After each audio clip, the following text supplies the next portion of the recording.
नमस्कार, मी पंजाब डक. आज आहे 24 जुलै 2025 आणि मी माझ्या शेतामध्ये इथं कापसाचं शेत आहे. हे आमच्या शेतातलं 200 वर्षापूर्वीचं हे वडाचं झाड आहे. जी सेंद्रिय शेती करते त्यांना एक सांगू इच्छितो, ज्या ज्या ठिकाणी वडाचं झाड असतं ना त्याच्या खाली गांडूळ खूप तयार होतात, म्हणून हे सगळ्यांना सर्वप्रथम सांगतो. आणि या ठिकाणाहून मी माझ्या घरात शेतातल्या वडाच्या 200 वर्षापूर्वीच्या वडाच्या झाडापासून एक अंदाज देणार आहे.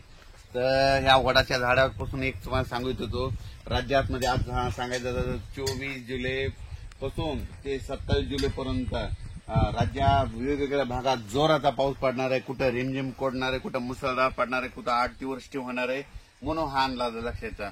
तर सुरुवात सांगतो, आज समजा आज आहे 24 जुलै पासून आज पूर्व विदर्भाकडे पाऊस सुरू होणार आहे. म्हणजे एखादं चालू झालेला असेल 24 जुलै 25, 26 पर्यंत पूर्व विदर्भामध्ये 6 जिल्ह्यामध्ये वर्धा, नागपूर, भंडारा, गोंदिया, चंद्रपूर, यवतमाळ, वाशिम, हिंगोली, अकोला, अमरावती, बुलढाणा, इकडे नांदेड, म्हणजे 24 पासून 24, 25, 26, 27 तारखेपर्यंत या पूर्व विदर्भामध्ये काही ठिकाणी मोठा पाऊस, कुठं लहान, कुठं रिमझिम, कुठं पाणी साचल, कुठं पेंडवलता असा पाऊस पडणार आहे, म्हणून त्यांच्यासाठी आनंदाची वेळ मी.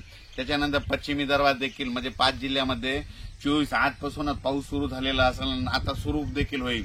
पश्चिम विदर्भात देखील 5 जिल्ह्यामध्ये बुलढाणा, अकोला, अमरावती, यवतमाळ, हिंगोली, वाशिम या जिल्ह्यामध्ये म्हणजे 24, 25, 26, 27 4 दिवस दररोज वेगवेगळ्या भागात पाऊस पडणार आहे आणि सगळ्यांना जीवदान भेटणार आहे. कुठं मोठा पाऊस होईल, कुठं अतिवृष्टी होईल, कुठं रिमझिम पडेल, म्हणून हे पश्चिम विदर्भातल्या शेतकऱ्यांनी लक्षात येतात. त्याच्यानंतर आपण मराठवाड्याकडे येऊ.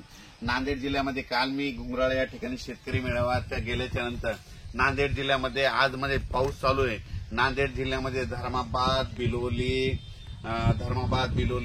पेनूर, पुन्हा ते मुदखेड, मनमाड या भागामध्ये पाऊस कमी होता, आता रात्री पडला. पण त्यांना देखील आनंदाची बातमी, आणखीन 24, 25, 26, 27 तारखेपर्यंत 4 दिवस दररोज वेगवेगळ्या भागात पाऊस पडणार आहे. काही ठिकाणी वड्याला पाणी येईल, कोणत्या शेतामध्ये पाणी साचेल, म्हणून हा अंदाज लक्षात घ्यायचा. त्याच्यानंतर परभणी जिल्ह्यात देखील आज दुपारनंतर पुन्हा परभणी जिल्ह्यात देखील पाऊस जोराचा येणार आहे, म्हणून हा अंदाज लक्षात घ्यायचा. 24 पासून ते 27 पर्यंत परभणी जिल्ह्यात 4 दिवस वेगवेगळ्या भागात सर्व गावामध्ये पाऊस पडून जाईल, म्हणून हे परभणी जिल्ह्यानं लक्षात द्यायचं. लातूर जिल्ह्यातल्या शेतकऱ्याला सांगू इच्छितो, लातूरमध्ये रात्री देखील खूप पाऊस पडला. लातूर, धाराशिव देखील खूप पाऊस झाला. तर त्या 2 जिल्ह्याला सांगू इच्छितो, लातूर आणि धाराशिवमध्ये 24, 25, 26 पर्यंत 27 तारखेपर्यंत लातूर आणि धाराशिवमध्ये दररोज वेगवेगळ्या भागात जोरदार पाऊस पडणार आहे. कुठं मुसळधार पडणार आहे, कुठं रिमझिम पडणार आहे, कुठं पेंदवळता पडणार आहे. पण त्या 4 दिवसामध्ये सगळीकडे कोणी त्या पावसातून वंचित राहणार नाही. त्याच्यानंतर बीड जिल्हा, जालना जिल्हा आणि संभाजीनगर या 3 जिल्ह्यामध्ये सांगू इच्छितो की आज 24, 25, 26, 27 पर्यंत आपलं बीड जिल्हा, जालना जिल्हा, संभाजीनगर जिल्ह्यामध्ये दररोज म्हणजे 24, 25 या 4 दिवसामध्ये वेगवेगळ्या भागात पाऊस पडणार आहे. पण सगळ्या पिकांना जीवदान ठरणार आहे. काही शेतामध्ये पाणी साचल, वड्याला पाणी येईल, कुठं पूर येईल, म्हणून अशी परिस्थिती या 3 जिल्ह्यामध्ये राहणार आहे. त्याच्यानंतर नगर जिल्ह्यामध्ये वळू. नगर जिल्ह्यामध्ये काय झालं, पाऊस पडलेलाच नाही, म्हणजे कमी पडलाय.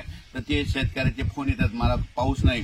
तर त्यांच्यासाठी आनंदाची बातमी सांगतो, आज दुपारनंतर तुमच्या ठिकाणी नगर या ठिकाणी खूप ठिकाणी वेगवेगळ्या भागामध्ये दुपारनंतर पाऊस सुरू होईल.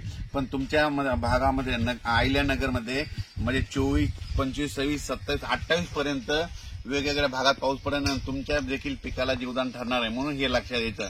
त्याच्यानंतर पुणे जिल्हा आणि पश्चिम महाराष्ट्रामध्ये म्हणजे 24, 25, 26, 27 पर्यंत सरी चालू राहतील, म्हणून त्या शेतकऱ्यांनी पश्चिम महाराष्ट्रातल्यानी हे अंदाज घ्यायचा.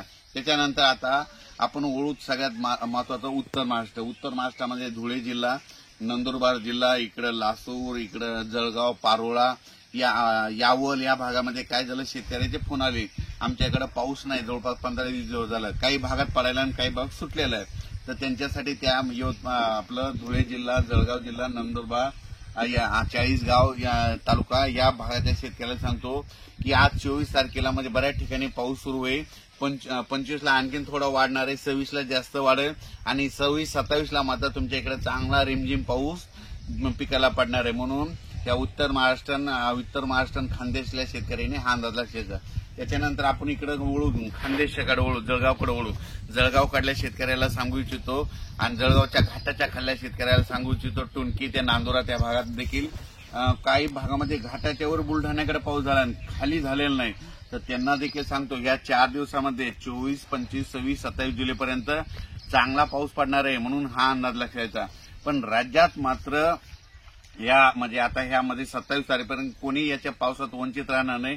सगळीकडे पाऊस पडून जाईल आणि सगळ्याला जीवदान ठरणार आहे. त्याच्यानंतर 28 तारखेपासून राज्यातला पावसाचा जोर ओसरणार.